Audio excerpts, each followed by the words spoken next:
আসন্ন জাতীয় সংসদ নির্বাচনে অংশগ্রহণের জন্য নোয়াখালী-৪ সদর সুবর্ণচর আসনের প্রার্থী হিসেবে গণঅধিকার পরিষদের উচ্চতর পরিষদ সদস্য আব্দুল জাহিরকে মনোনীত করেছে দলটি।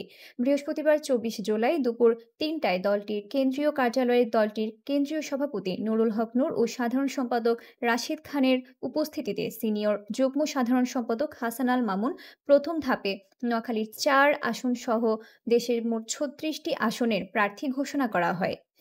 দলটির সূত্রে জানা যায়, ২৪-এর গণঅভ্যুত্থানের বিভীষিকাময় ৩৬ দিনকে স্মরণ করেই আজ প্রথম ধাপে ৩৬ জনের নাম ঘোষণা করা হয়। পর্যায়ক্রমে বাকি আসনগুলোর প্রার্থীর নাম ঘোষণা করা হবে। নোয়াখালীতে যে ৬টি নির্বাচনী আসন রয়েছে তার মধ্যে এই প্রথম নোয়াখালীর ৪ আসনের জন্য প্রার্থী ঘোষণা করে গণঅধিকার পরিষদ।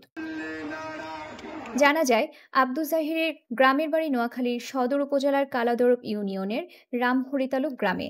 ছাত্র জীবনে তিনি ঢাকা তামিরুল মিল্লাত মাদ্রাসা থেকে দাখিল, নোয়াখালী সরকারি কলেজ থেকে ম্যাথমেটিক্সে স্নাতক ডিগ্রি অর্জন করেন। রাজনীতির পাশাপাশি বর্তমানে তিনি একটি বিশ্ববিদ্যালয়ে এলএলবিতে অধ্যয়নরত রয়েছেন। আব্দুল জাহির ২০১৮ সালের কোটা বিরোধী আন্দোলনে নেতৃত্ব দিয়েছিলেন। ২৪-এর স্বৈরাচার বিরোধী গণঅভ্যুত্থানেও ঢাকার যাত্রাবাড়ী এলাকায় তিনি আন্দোলনের নেতৃত্ব দিয়েছেন।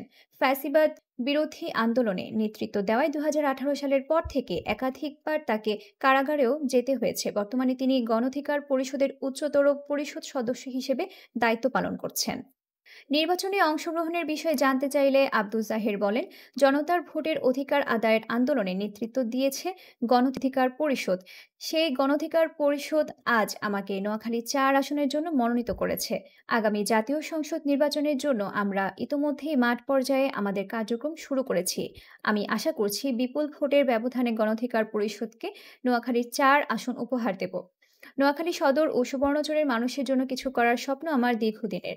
সেই সুযোগ যদি কখনো পাই, অবশ্যই নোয়াখালী সদর ও সুবর্ণচরকে বাংলাদেশের রোল মডেল হিসেবে তৈরি করতে পারব।